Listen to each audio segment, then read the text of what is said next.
Baik, saudara, kita awali dengan informasi yang pertama. Wali Kota Banda Aceh Iliza Sangaduddin Jamal kembali melakukan penertiban baliho ilegal di pusat kota Banda Aceh. Puluhan baliho ilegal yang mengganggu keindahan kota akan dibongkar nantinya. Dua baliho ilegal berukuran 5 x 10 meter dan satu baliho 2 x 5 meter di pinggir jalan kawasan Taman Putropang dirobohkan petugas dengan bantuan alat berat. Tindakan tegas pihak pemerintah Kota Banda Aceh ini merupakan komitmen wali kota dalam penertiban seluruh baliho tanpa izin di Banda Aceh.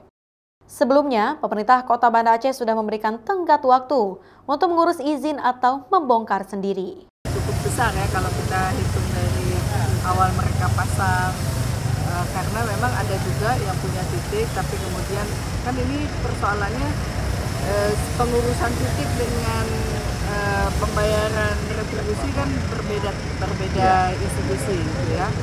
Nah, jadi setelah kita evaluasi ada juga yang punya baliho tanpa izin tapi juga membayar retribusi gitu. Retribusi ada konten. Juga, retribusi konten bukan titiknya. Ada juga yang memang sama sekali nggak membayar. Kalau titik ya otomatis nggak ada izinnya. Jadi semua kita tertibkan dan kita tata kembali.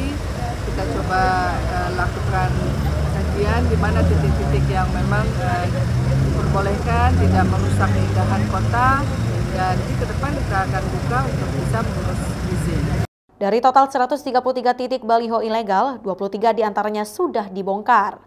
Akibat banyaknya baliho tanpa izin di Banda Aceh, kebocoran PAD cukup besar jika dihitung sejak awal baliho didirikan.